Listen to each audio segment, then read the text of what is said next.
Hello friends, welcome to our YouTube channel study our life. तो friends, Bihar दरोगा pre के लिए ज्ञान बिंदु जीएस एकेडमी से सीरीज़ 3 आपका स्टार्ट हो चुका है। सीरीज़ 1 सीरीज़ 2 जो है वो कंप्लीट हो चुका था। 20-22 सेट हर सीरीज़ में दिया गया था और ये आपका सीरीज़ 3 स्टार्ट हो चुका है, जिसमें 43 नंबर टेस्ट से स्टार्ट हुआ है और ये आपका 26 तारीख से स्टार्ट हुआ है। तो आप सभी यानी कि कल से ही स्टार्ट हुआ है। तो ये प्रैक्टिस सेट जो है आपके लिए काफ़ी हेल्पफुल होगा और ये प्रैक्टिस सेट हम तब तक लाते रहेंगे, यहाँ टेस्ट तब तक आपको कंडक्ट कराया जाएगा जब तक आपका नया वैकेंसी आ नहीं जाता है और आप लोगों का एग्ज़ाम हो नहीं जाता है। ठीक है, तो उसके लिए तो इम्पॉर्टेंट है ही। साथ में आप जो लोग भी SDFSO का तैयारी कर रहे हैं, SDFSO का है ना, जो कि मद्य निषेध उत्पाद विभाग का जो बिहार दरोगा का 64 पोस्ट के लिए जो वैकेंसी आया है, जिसका 16 तारीख को नेक्स्ट मंथ आपका एग्ज़ाम होने वाला है, तो उसके लिए भी ये टेस्ट आपके लिए काफ़ी इंपॉर्टेंट होगा, तो आप लोग भी लगा सकते हैं। तो चलिए हम स्टार्ट करते हैं। आज ये पहला टेस्ट है आपका, टेस्ट नंबर 1। पहला टेस्ट में आप पहला प्रश्न है कि मिलान करना है। क्या है? मिलान करें। एक तरफ अभिलेख है, दूसरे तरफ संबंधित शासक का नाम दिया हुआ है, इसे आपको मिलाना है। तो हाथी गुफा अभिलेख जो है, हाथी गुफा अभिलेख, इसका संबंध है आपका खारवेल से। हाथी गुफा अभिलेख का संबंध है खारवेल से। उसके बाद जूनागढ़ अभिलेख, जिसको गिरनार अभिलेख भी कहा जाता है, और गिरनार अभिलेख या फिर हाथी गुफा अभिलेख का संबंध हो जाएगा रुद्रादामन से। किससे? रुद्रादामन से। प्रयाग स्तंभलेख समुद्रगुप्त से है, प्रयाग स्तंभलेख समुद्रगुप्त से। और वित्तीय स्तंभलेख स्कंदगुप्त का, वित्तीय स्तंभलेख स्कंदगुप्त का। तो option number 4, 3, 2, 1, 2 option number B जो है वो बिल्कुल करेक्ट आंसर है इसका। आगे है क्वेश्चन नंबर 2। निम्नलिखित में से किस ग्रंथ में सरस्वती और दृश्यद्वती नदी के बीच के प्रदेश को ब्रह्मावर्त कहा गया है? तो ब्रह्मावर्त कहा गया है मनुस्मृति में। मनुस्मृति में जो है, मनुस्मृति एक ग्रंथ है जिसमें सरस्वती और दृश्यद्वती नदी के बीच प्रदेश को ब्रह्मावर्त कहा गया है। ऑप्शन नंबर ए बिल्कुल करेक्ट आंसर है। Question number 3। महात्मा बुद्ध को किस राजा ने बेनुवन बिहार दान में दिया था? तो महात्मा बुद्ध को बेनुवन बिहार दान में देने वाला राजा था बिंबिसार। बिंबिसार जो था वो महात्मा बुद्ध को जो है बेनुवन बिहार दान में दिया था। 4 नंबर क्वेश्चन है, दक्षिणी भारत का प्रसिद्ध तक्कोलम का युद्ध हुआ था। दक्षिणी भारत का प्रसिद्ध तक्कोलम का जो युद्ध हुआ था, ये चोल एवं राष्ट्रकूटों के बीच हुआ था। चोल एवं राष्ट्रकूटों के बीच दक्षिणी भारत का प्रसिद्ध तक्कोलम का युद्ध हुआ था। क्वेश्चन नंबर 5 देखिए, अफीम युद्ध किनके बीच लड़े गए थे? तो अफीम युद्ध जो लड़े गए थे, ब्रिटेन और चीन के बीच अफीम युद्ध हुआ था। ब्रिटेन और चीन के बीच अफीम युद्ध हुआ था। 6ठा नंबर प्रश्न है कि निम्नलिखित में कौन सी मूल भौतिक राशि है? तो कौन सी मूल भौतिक राशि है, ये प्रश्न आपसे पूछा गया है दोस्तों। इसका आंसर है विद्युत धारा। विद्युत धारा जो है एक भौतिक राशि है। विद्युत धारा मूल भौतिक राशि है, ऑप्शन नंबर सी। 7 नंबर है कि एक लड़की झूले में बैठी स्थिति में झूला झूल रही है। उस लड़की के खड़े हो जाने पर प्रदोल आवर्तकाल क्या होगा? तो जब एक लड़की झूले में बैठी स्थिति में झूला झूल रही है, वो लड़की अगर खड़ी हो जाती है तो उस कंडीशन में जो उसका आवर्तकाल होगा वो कम हो जाएगा। क्या हो जाएगा? आवर्तकाल कम हो जाएगा। ऑप्शन नंबर ए बिल्कुल करेक्ट आंसर है। 8 नंबर प्रश्न है कि एक काटा हुआ हीरा क्यों चमकता है?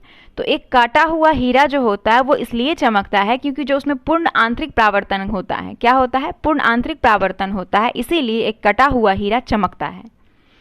9 नंबर प्रश्न है कि सामान्य टीवी कंट्रोल में उपयोग की जाने वाली तरंगे होती है। सामान्य टीवी में कंट्रोल की जाने वाली जो तरंगे होती है वो अवरक्त किरणें होती है। क्या होती है? अवरक्त किरणें होती है सामान्य टीवी में कंट्रोल किए जाने वाले तरंग। 10 नंबर प्रश्न है कि कंप्यूटर प्रोग्राम के लिए दूसरा नाम है। तो कंप्यूटर प्रोग्राम के लिए जो दूसरा नाम है वो है आपका कंप्यूटर सॉफ्टवेयर। कंप्यूटर प्रोग्राम के लिए दूसरा नाम कंप्यूटर सॉफ्टवेयर है। आगे है XML का पूरा नाम क्या है? XML का फुल फॉर्म पूछा गया है। तो XML का फुल फॉर्म है extensible markup language. Extensible markup language जो है इसका फुल फॉर्म है XML का। 12 नंबर प्रश्न है, GPS तकनीक का उपयोग निम्नलिखित में से किन क्षेत्रों में हो सकता है? तो GPS तकनीक का उपयोग जो है ये किया जा सकता है पावर ग्रिडों के नियंत्रण में। पावर ग्रिडों के नियंत्रण में, उसके अलावे भी होता है मोबाइल फ़ोन के प्रचालन में, बैंकिंग प्रचालन में। तो तीनों ऑप्शन जो यहाँ पे दिया हुआ है वो बिल्कुल करेक्ट दिया हुआ है। जीपीएस तकनीक के बारे में। ऑप्शन नंबर डी जो है वो बिल्कुल करेक्ट आंसर है। 13 नंबर प्रश्न है कि शनि ग्रह के वायुमंडल में निम्नलिखित में से कौन सी गैस सबसे अधिक मात्रा में पाई जाती है।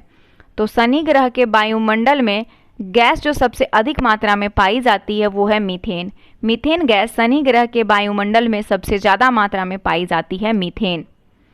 राष्ट्रीय विज्ञान दिवस कब मनाया जाता है। 28 फरवरी को राष्ट्रीय विज्ञान दिवस मनाते हैं। कब मनाते हैं? 28 फरवरी को राष्ट्रीय विज्ञान दिवस के रूप में मनाया जाता है। 15 नंबर प्रश्न देखिएगा कि इसमें मूलभूत कण कौन सा है। तो इसमें से न्यूट्रॉन, प्रोटॉन, पाई मेसॉन या फिर क्वार्क। तो इसमें से मूलभूत कण पूछा गया है, तो क्वार्क जो है, क्वार्क ये एक मूलभूत कण है। क्वार्क एक मूलभूत कण है। निम्नांकित में कौन कठोरतम धातु है? सोना, लोहा, प्लेटिनम या टंगस्टन।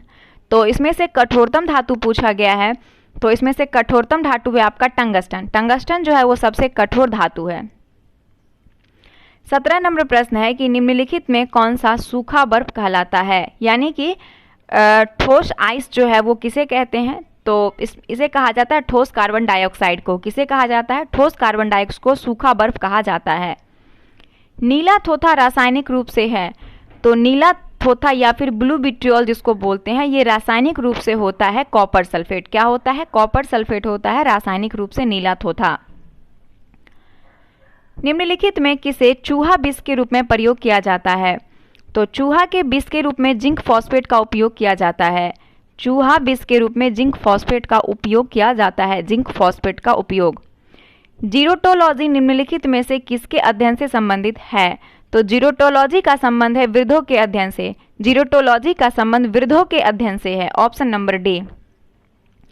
21 नंबर प्रश्न है कि प्रायः जो भालू गलियों में तमाशा दिखाता है वह होता है। तो जो भालू गली में तमाशा दिखाता है वो भालू होता है आपका रिछ। क्या होता है? रिछ होता है। वो भालू रिछ होता है। हमारे तंत्र में अधिकतम एटीपी अणुओं को उत्पन्न करने वाला पद है। तो हमारे तंत्र में अधिकतम एटीपी अणुओं को उत्पन्न करने वाला तंत्र हो जाएगा आपका क्रेब्स चक्र, जो कि माइटोकॉन्ड्रिया की दीवार को कहते हैं क्रेब्स चक्र, है ना। आगे है क्वेश्चन नंबर 23। पशुओं विशेषतः दुधारू गौ के अनुपूरक भोजन के रूप में प्रयुक्त जैव उर्वरक है एजोला। पशुओं विशेषतः दुधारू गौ के अनुपूरक भोजन के रूप में प्रयुक्त जैव उर्वरक एजोला है। क्या है? एजोला। ऑप्शन नंबर आपका बी बिल्कुल करेक्ट आंसर है। 24 नंबर प्रश्न है कि लिपिड्स का पाचन निम्नलिखित में से कुछ की उपस्थिति में होता है। तो लिपिड्स पित्त अम्ल, लाइपेज या पेप्सिन। तो इसमें से जो आंसर हो जाएगा, एक तो आपका हो जाएगा पित्त अम्ल और दूसरा हो जाएगा इसमें से लाइपेज। ये दोनों आंसर 1 और 2 जो है पित्त अम्ल और लाइपेज। लिपिड्स का पाचन जो है वो पित्त अम्ल और लाइपेज की उपस्थिति से होता है। Option number C. निम्नलिखित में किस विटामिन को हार्मोन माना जाता है। तो कौन से विटामिन को हार्मोन कहते हैं। तो विटामिन डी को हार्मोन माना जाता है। जो विटामिन डी होता है इसे हार्मोन कहते हैं। अगला प्रश्न है कि फेफड़ों में गैसीय विनिमय का स्थल है। तो फेफड़ों में जो गैसीय विनिमय है इसका स्थल होता है एलियोवेली। क्या होता है? एलियोवियोली। फेफड़ों में गैसीय विनिमय का स्थल एलियोवियोली है। Question number 27। बीज के अंकुरण के लिए निम्न में से क्या आवश्यक नहीं है। तो बीज के अंकुरण के लिए जो आवश्यक नहीं है वो हो जाएगा आपका ऑप्शन नंबर ए, प्रकाश। बीज के अंकुरण के लिए आवश्यक नहीं है इसमें से प्रकाश। प्रकाश की जरूरत उसे नहीं होती है। उचित तापमान चाहिए, आर्द्रता चाहिए और ऑक्सीजन, ये 3 चीज जरूरी होता है और ये क्वेश्चन पूछा जाता है। ठीक है। दुधारू पशुओं की निम्नलिखित बीमारियों में से कौन सी संक्रमणीय है। फूड माउथ रोग, एंथ्रेक्स, ब्लैक क्वार्टर या फिर काउपॉक्स। आपको सही उत्तर बताना है। तो दुधारू पशुओं को बीमारियों में से जो कौन संक्रमणीय है वो हो जाएगा, एक तो आपका हो जाएगा फूड माउथ रोग, एंथ्रेक्स, ब्लैक क्वार्टर और काउपॉक्स। सभी आपका जो है ये सभी हो जाएगा संक्रमणीय बीमारी। 10 मार्च को चीन की शी जिनपिंग ने देश के प्रमुख रूप में अपने किस कार्यकाल के लिए शपथ लिया। तो शी जिनपिंग का जो कार्यकाल हो गया है वो तीसरा कार्यकाल के रूप में शी जिनपिंग ने शपथ लिया है। और शी जिनपिंग जो है वो कौन है आपको पता होगा, चीन का क्या है इसको, तो इससे आप लोग बिल्कुल रूबरू होंगे। आईसीसी वर्ल्ड टेस्ट चैंपियनशिप का फाइनल कहाँ खेला जाएगा? तो आईसीसी टेस्ट चैंपियनशिप का फाइनल जो खेला जाएगा वो लंदन में खेला जाएगा। कहाँ पे? लंदन में खेला जाएगा फाइनल मैच। स्टार स्पोर्ट्स ने किसे अपना नया ब्रांड एम्बेसडर नियुक्त किया है? तो स्टार स्पोर्ट्स ने अपना नया ब्रांड एम्बेसडर नियुक्त किया है ऋषभ पंत को। किसे? ऋषभ पंत को। 32 नंबर प्रश्न है कि ऑस्कर अवार्ड 2023 में बेस्ट एक्ट्रेस का अवार्ड किस अभिनेत्री ने जीता है? तो ऑस्कर अवार्ड 2023 में बेस्ट एक्ट्रेस का अवार्ड जो अभिनेत्री जीती है वो अभिनेत्री है आपका मिशेल यो। कौन सी? मिशेल यो। डिजिटल भुगतान जागरूकता सप्ताह 2023 के अवसर पर भारतीय रिजर्व बैंक ने 6 मार्च को मिशन डैश लॉन्च किया है। तो डिजिटल भुगतान जागरूकता सप्ताह 2023 के अवसर पर भारतीय रिजर्व बैंक ने 6 मार्च को जो मिशन लॉन्च किया उस मिशन का नाम है हर भुगतान डिजिटल। हर भुगतान डिजिटल को आरबीआई ने लॉन्च किया है 6 मार्च को। ऑप्शन नंबर बी बिल्कुल करेक्ट आंसर है। 34 नंबर प्रश्न है कि हाल ही में साथी पोर्टल और मोबाइल ऐप किस मंत्रालय द्वारा लॉन्च किया गया? तो साथी पोर्टल और मोबाइल ऐप को जो लॉन्च किया गया है ये कृषि मंत्रालय के द्वारा। कृषि मंत्रालय ने साथी पोर्टल और मोबाइल ऐप को लॉन्च किया है, साथी पोर्टल। 35 नंबर प्रश्न है कि इसरो 22 अप्रैल 2023 को किस देश के उपग्रह टेलियस 2 का प्रक्षेपण किया है? तो इसरो जो है 22 अप्रैल 2023 को एक टेलियस 2 उपग्रह का प्रक्षेपण किया है। यह जो है ये देश है आपका सिंगापुर का। कहाँ का? सिंगापुर देश के उपग्रह को लॉन्च किया है इसरो ने। 36 नंबर प्रश्न है कि भारत में निम्नलिखित में किस शहर में चाबहार पर भारत मध्य एशिया संयुक्त कार्य समूह की पहली बैठक की मेजबानी की गई? दोस्तों इस प्रश्न का आंसर है आपका option number D, Mumbai. Bharat में मुंबई शहर में चाबहार पर भारत मध्य एशिया संयुक्त कार्य समूह की पहली बैठक की मेजबानी की गई, मुंबई शहर में। क्वेश्चन नंबर 37 देखिएगा कि निम्नलिखित में से कौन सा राज्य ई प्रोक्योरमेंट को लागू करने में उत्तर पूर्व राज्य की सबसे अच्छा प्रदर्शन करने वाला राज्य बन गया? तो इस प्रश्न का आंसर है आपका त्रिपुरा। त्रिपुरा राज्य जो है वो ई प्रोक्योरमेंट को लागू करने में उत्तर पूर्व राज्य के सबसे अच्छा प्रदर्शन करने वाला राज्य त्रिपुरा बना है। क्वेश्चन नंबर 38 है कि किस राज्य सरकार ने डेयरी किसानों को समर्थन देने के लिए संजीवनी परियोजना शुरू की है? तो संजीवनी परियोजना की शुरुआत किया गया हिमाचल प्रदेश के द्वारा। हिमाचल प्रदेश राज्य जो है इसने डेयरी किसानों को समर्थन देने के लिए संजीवनी परियोजना को शुरू किया, हिमाचल प्रदेश। आगे है 39 नंबर। भारतीय सेना ने सैन्य कर्मियों को चीनी भाषा का प्रशिक्षण देने के लिए किस यूनिवर्सिटी के साथ समझौता किया है?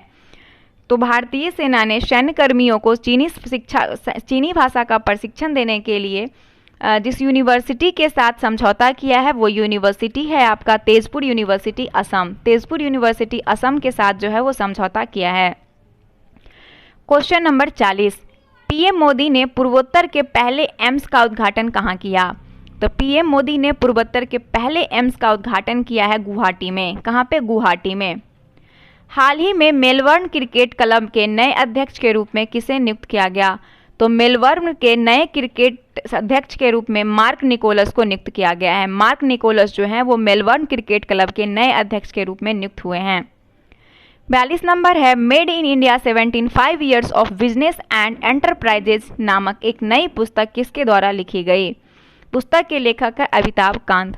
Made in India 75 years of business and enterprises नामक एक नई पुस्तक जो है वो अमिताभ कांत के द्वारा लिखी गई है। पहले उभयचर युद्धक जहाज का नाम बताइए जिसे 36 साल की शानदार सेवा के बाद 6 मई को अंततः सेवा मुक्त कर दिया गया। तो इसका आंसर है आपका, इसका नाम है आईएनएस मगर। आईएनएस मगर जो है ये एक पहले उभयचर युद्धक जहाज है जिसको 36 साल की शानदार सेवा के बाद 6 मई को सेवा मुक्त किया गया है, आईएनएस मगर को। आर्थिक समीक्षा में उल्लेखित शब्द जैम का पूर्ण रूप क्या है? तो आर्थिक समीक्षा में एक शब्द है जैम और इसका फुल फॉर्म है, जैम शब्द का फुल फॉर्म है जन धन आधार मोबाइल। क्या है? Jan Dhan mobile Aadhaar, Jan Dhan Aadhaar mobile, sorry, option number A. 45 नंबर है चक्रवात फ्रेंडी ने सबसे लंबे समय तक सक्रिय रहने वाला उष्णकटिबंधीय चक्रवात रिकॉर्ड बनाया। इसने निम्नलिखित में किस देश को प्रभावित किया है? तो फ्रेंडी चक्रवात जो है यह प्रभावित किया है आपका, एक तो मेडागास्कर को, मालवी को और मोजाम्बिक को, ये तीनों को प्रभावित किया है। मेडागास्कर, मोजाम्बिक और मालावी तीनों को प्रभावित किया है फ्रेंडी चक्रवात।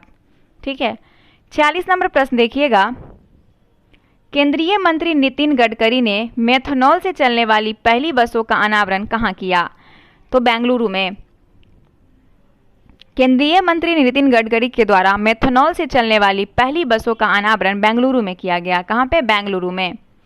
NAAC द्वारा ए ग्रेड प्राप्त करने वाला भारत का पहला विश्वविद्यालय डैश बन गया। तो NAAC द्वारा ए ग्रेड प्राप्त करने वाला भारत का पहला विश्वविद्यालय बना है, वो है आपका गुरु नानक देव विश्वविद्यालय अमृतसर। गुरु नानक देव विश्वविद्यालय अमृतसर जो है इसने NAAC द्वारा ए ग्रेड प्राप्त करने वाला भारत का पहला विश्वविद्यालय बन गया है। 48 नंबर प्रश्न है कि किस लड़ाई ने मोहम्मद गौरी के लिए दिल्ली क्षेत्र खोल दिया? तो तराइन का दूसरा युद्ध, तराइन का जो द्वितीय युद्ध हुआ था, इस लड़ाई में मोहम्मद गौरी के लिए दिल्ली क्षेत्र खुल गया था। तराइन का पहला युद्ध 1191 में हुआ था और दूसरा 1192 में। अगला प्रश्न है आपका 49, अरविडु वंश के संस्थापक तिरुमल ने किसे अपनी राजधानी बनाया था? तो अरविडु वंश के जो संस्थापक तिरुमल था, ये अपनी राजधानी बनाया था पेनुकोंडा को। पेनुकोंडा को अपनी राजधानी बनाया था किसने? तिरुमल ने। Option number D. 50 नंबर प्रश्न है कि नक्शबंदी सिलसिले का संस्थापक किसे माना जाता है? तो नक्शबंदी सिलसिले का संस्थापक ख्वाजा वर्की बिल्लाह को माना जाता है। ख्वाजा वर्की बिल्लाह जो थे वो नक्शबंदी सिलसिले के संस्थापक माने जाते हैं। अगला है कि किस मुगल शासक के काल में मुगल चित्रकला की नींव पड़ी? तो मुगल चित्रकला की नींव हुमायूं के समय पड़ी थी। हुमायूं शासक के समय मुगल चित्रकला की नींव पड़ी थी। 52 है, निम्नलिखित में किसने पेशवा के पद को वंशानुगत बना दिया? तो पेशवा को पद को वंशानुगत बालाजी बाजीराव बनवाया था। बालाजी बाजीराव जो था इसने पेशवा के पद को वंशानुगत कर दिया था। निम्नलिखित में किसे जाटों का अफलातून यानी प्लेटो कहा जाता है? तो जाटों का अफलातून यानी प्लेटो कहा जाता है, ये है आपका सूरजमल। किसे? सूरजमल को कहा जाता है। 54 नंबर प्रश्न है आपका, ईस्ट इंडिया कंपनी के किस गवर्नर को औरंगजेब द्वारा भारत से निष्कासित किया गया? तो इस प्रश्न का आंसर है आपका sir John child. Sir John child जो ईस्ट इंडिया कंपनी के सर जॉन चाइल्ड गवर्नर को औरंगजेब द्वारा भारत से निष्कासित किया गया था। 55 नंबर प्रश्न आता है मैच करने वाला। सूची 1 को सूची 2 से, एक तरफ विद्रोह है, दूसरे तरफ समय दिया हुआ है, आपको मिलाना है। तो चुआर विद्रोह जो हुआ था, चुआर विद्रोह 1768 में हुआ था। चुआर विद्रोह 1768 में। कोल विद्रोह हुआ था 1831 में। कोल विद्रोह 1831 में हुआ था। भील विद्रोह हुआ था आपका 1818 में। भील विद्रोह 1818 में हुआ था और वर्ली विद्रोह 1945 में हुआ था। वर्ली विद्रोह 1945 में। ऑप्शन नंबर ए जो है ये बिल्कुल करेक्ट आंसर है। 56 नंबर प्रश्न है कि भारत में नारी आंदोलन किनकी प्रेरणा से प्रारंभ हुआ? तो भारत में नारी आंदोलन का जो प्रारंभ हुआ था, ये इसके प्रेरणादायक थे, वो थे आपके ज्योतिबा फुले। भारत में नारी आंदोलन के प्रेरणा वाले जो थे वो ज्योतिबा फुले थी। 57 है, यदि सिंधिया भी विद्रोह में सम्मिलित हो जाए तो हमें कल ही भारत छोड़ना पड़ेगा। यह कथन किसका है? तो ये जो कथन था, ये कथन था आपका लॉर्ड कैनिंग का। लॉर्ड कैनिंग का कथन था कि अगर सिंधिया भी विद्रोह में सम्मिलित हो जाए तो हमें कल ही भारत छोड़ना पड़ेगा। 58 नंबर प्रश्न है कि नीचे उन व्यक्तियों की सूची दी गई है जो भारतीय राष्ट्रीय कांग्रेस के अध्यक्ष हुए तथा अनुसार उन्हें क्रमबद्ध कीजिए और नीचे दिए गए कूट का उपयोग कर अपना उत्तर दीजिए। तो इसमें से आपको क्या करना है कि नीचे जो दिया गया है व्यक्ति का क्रम, भारतीय राष्ट्रीय कांग्रेस के अध्यक्ष, उनको क्रमबद्ध करना है। तो महात्मा गांधी इसमें से क्रमबद्ध अगर कीजिएगा तो सबसे पहले इसमें हो जाएंगे आपका महात्मा गांधी, फिर श्रीमती सरोजनी नायडू, फिर हो जाएंगे जवाहरलाल नेहरू, फिर होंगे वल्लभ भाई पटेल। 1 4 2 3 क्रम जो है बिल्कुल सही है। ऑप्शन नंबर आपका सी जो है वो बिल्कुल करेक्ट आंसर है। 59 वर्ष 1928 में साइमन कमीशन भारत किस उद्देश्य से आया था? तो 1928 में साइमन कमीशन भारत आया था और उसका भारत आने का उद्देश्य प्रशासनिक सुधार पर विचार करना था। प्रशासनिक सुधार पर विचार करने के लिए वो 1928 में भारत आया था। मेसोपोटामिया की सभ्यता का प्रारंभिक विस्तार था। तो जो मेसोपोटामिया की सभ्यता थी, इसका प्रारंभिक विस्तार अगर आप बात करेंगे तो इसका प्रारंभिक विस्तार यूफ्रेटस नदी के आसपास और टिग्रिस नदी के आसपास था। यूफ्रेटस और टिग्रिस नदी के आसपास था। ऑप्शन नंबर बी बिल्कुल करेक्ट आंसर है। आगे देखते हैं 61 नंबर प्रश्न। किस घटना से अमेरिका की क्रांति का प्रारंभ हुआ? तो अमेरिका की क्रांति का प्रारंभ हुआ था बोस्टन टी पार्टी से। अमेरिका की क्रांति का प्रारंभ बोस्टन टी पार्टी से प्रारंभ हुआ था। 62 नंबर है, मॉन्टेस्क्यू की किस पुस्तक में शक्ति पृथक्करण का विश्लेषण मिलता है? तो इस प्रश्न का आंसर है आपका option number C, spirit of law. Montesquieu की जो स्पिरिट ऑफ लॉ पुस्तक है, इसमें शक्ति पृथक्करण का विश्लेषण मिलता है। 63 नंबर प्रश्न है, सुमेलित कीजिए। एक तरफ शास्त्रीय भाषा का दर्जा है और वर्ष दिया हुआ है, आपको कौन सी शास्त्रीय भाषा का दर्जा कब दिया गया था, इसे मिलाना है। तो तमिल भाषा को जो है शास्त्रीय भाषा का दर्जा दिया गया था, ये आपका ईस्वी हो जाएगा 2004 में। कब हुआ था? 2004 में। कन्नड़ को दिया गया था 2008 में, कन्नड़ को 2008 में। मलयालम को दिया गया था 2013 में, मलयालम को 2013 में। और उसके बाद जो है उड़ीसी को 2014 में, उड़ीसी को 2014 में। 2 1 4 3 ऑप्शन नंबर बी जो है वो बिल्कुल करेक्ट आंसर है। नरोपा कहाँ का एक वार्षिक उत्सव है? नरोपा वार्षिक उत्सव है लद्दाख का। नरोपा वार्षिक उत्सव है कहाँ का? लद्दाख का। 65 नंबर प्रश्न है, दो स्थानों के देशांतर में 1 डिग्री का अंतर होने पर उसके समयों में कितना अंतर होगा? तो अगर 1 डिग्री का अंतर होता है दो स्थानों के देशांतर के बीच, तो इसमें जो अंतर हो जाएगा समय का, वो अंतर हो जाएगा आपका 4 मिनट का। कितने? 4 मिनट का अंतर हो जाएगा। ज्वालामुखी के कप आकार के मुख को क्या कहते हैं? तो ज्वालामुखी जब फटता है तो उसमें जो कप आकार की ऐसे वाली आकार की, हाँ ऐसे जो एक आकार से बन जाती है, उसको कहा जाता है क्या? तो ऑप्शन है उद्गम केंद्र, अधिकेंद्र, सिलेंडर या क्रेटर। उसे क्रेटर कहा जाता है ना। ऑप्शन नंबर आपका जो करेक्ट हो जाएगा वो क्रेटर, सी करेक्ट आंसर है। सारगैसो उपसागर अवस्थित है। तो सारगैसो सागर जो है ये सारगैसो सागर अवस्थित है आपका कहाँ पे? उत्तरी अटलांटिक महासागर में। सारगैसो सागर अवस्थित है उत्तरी अटलांटिक महासागर में। यूक्रेन स्थित निकोपाल किस खनिज के उत्खनन के लिए प्रसिद्ध है? तो यूक्रेन स्थित निकोपाल जो है यह खनिज उत्खनन के लिए प्रसिद्ध है और वो खनिज है आपका मैग्नीज के लिए। यूक्रेन स्थित नोकोपाल जो है ये मैग्नीज खनन के लिए प्रसिद्ध है। भारत अपनी अंतर्राष्ट्रीय सीमा सबसे कम किस देश के साथ साझा करता है? तो भारत अंतर्राष्ट्रीय सीमा सबसे कम जो साझा करता है वो करता है आपका अफगानिस्तान के साथ। किसके साथ? अफगानिस्तान के साथ। निम्नलिखित में कौन महाराष्ट्र में स्थित नहीं है? तो महाराष्ट्र में स्थित आपका मांडव पहाड़ी जो है नहीं है। बालाघाट, हरिश्चंद्र श्रेणी, सतमाला पहाड़ी सभी महाराष्ट्र में है, लेकिन मांडव पहाड़ी आपका जो है वो महाराष्ट्र में स्थित नहीं है। मांडव पहाड़ी जो है आपका मध्य प्रदेश में है, याद रखिएगा, ना कि महाराष्ट्र में है। मांडव पहाड़ी मध्य प्रदेश में हो जाएगा। आगे है 71 नंबर प्रश्न की, सुमेलित कीजिए। एक तरफ नदी है और उस तरफ सहायक नदी है, इसे मिलाना है कि कौन सी नदी की सहायक नदी कौन सी है? तो गंगा की सहायक नदी की अगर बात करेंगे तो गंगा की सहायक नदी गोमती और कोशी है। ठीक है, गोमती और कोशी गंगा की सहायक नदी है। उसके बाद सिंधु की सहायक नदी है आपका चिनाब और सतलज। सिंधु की है चिनाब और सतलज। यमुना का हो जाएगा चंबल और केन, यमुना का चंबल और केन। गोदावरी का बेनगंगा और इंद्रावती, गोदावरी का बेनगंगा और Indravati. 4 3 1 2 option number B. Karnataka में ग्रीष्म ऋतु यानी कि मध्य मार्च से लेके जो मध्य जून है, इस दौरान त्वरित झांझाओं के कारण होने वाली वर्षा को क्या कहा जाता है? तो कर्नाटक में ग्रीष्म ऋतु के दौरान त्वरित झांझाओं के कारण वर्षा जो होती है, इस वर्षा को कहा जाता है आपका चेरी ब्लॉसम। क्या कहते हैं? Cherry blossom. क्लाइड लेपर्ड राष्ट्रीय उद्यान अवस्थित है। क्लाइड लेपर्ड राष्ट्रीय उद्यान अवस्थित है आपका त्रिपुरा में। कहाँ पे? त्रिपुरा में है क्लाइड लेपर्ड राष्ट्रीय उद्यान। पांडजोल क्या है? पांडजोल जो है, पांडजोल यह एक प्रकार का कोनधारी वन प्रदेशों में पाई जाने वाली मृदा है। पांडजोल कोनधारी वन प्रदेशों में पाए जाने वाली मृदा है। मृदा मतलब मिट्टी। निम्न में से नकदी फसल कौन सी है?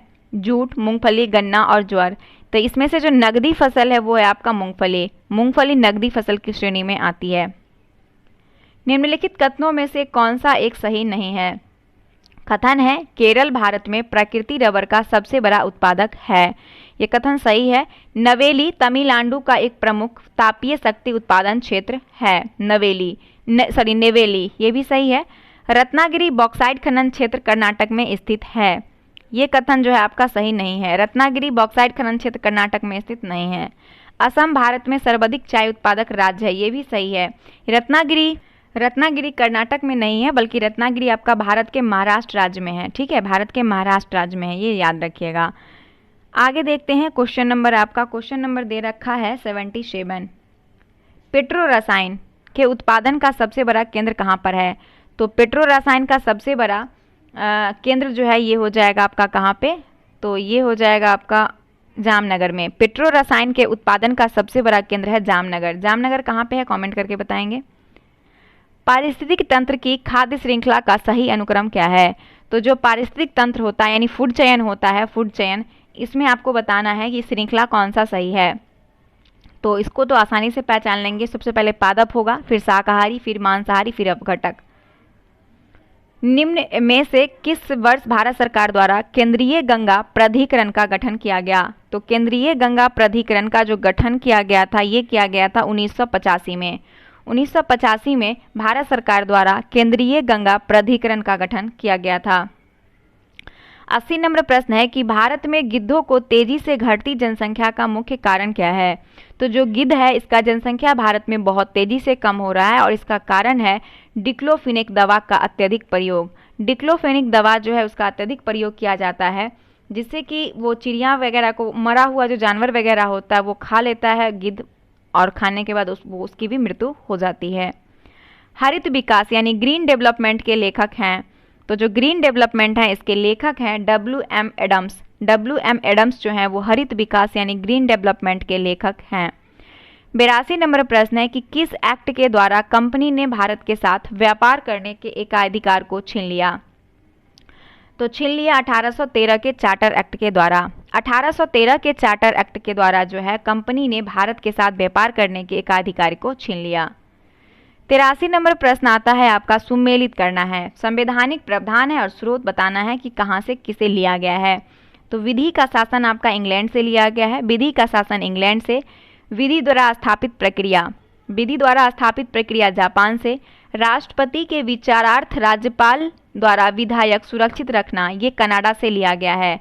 और विस्तृत उभयनिष्ठ सूची ऑस्ट्रेलिया से लिया गया है। Option number D 2341।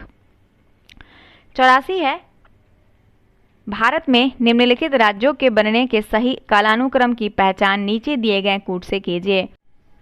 आगे है 84 नंबर प्रश्न की भारत में निम्नलिखित राज्यों के बनने के सही कालानुक्रम की पहचान नीचे दिए गए कूट से कीजिए। तो जो राज्य है वो कब बना, इसको आपको कालक्रम यानी समय के अनुसार व्यवस्थित करना है।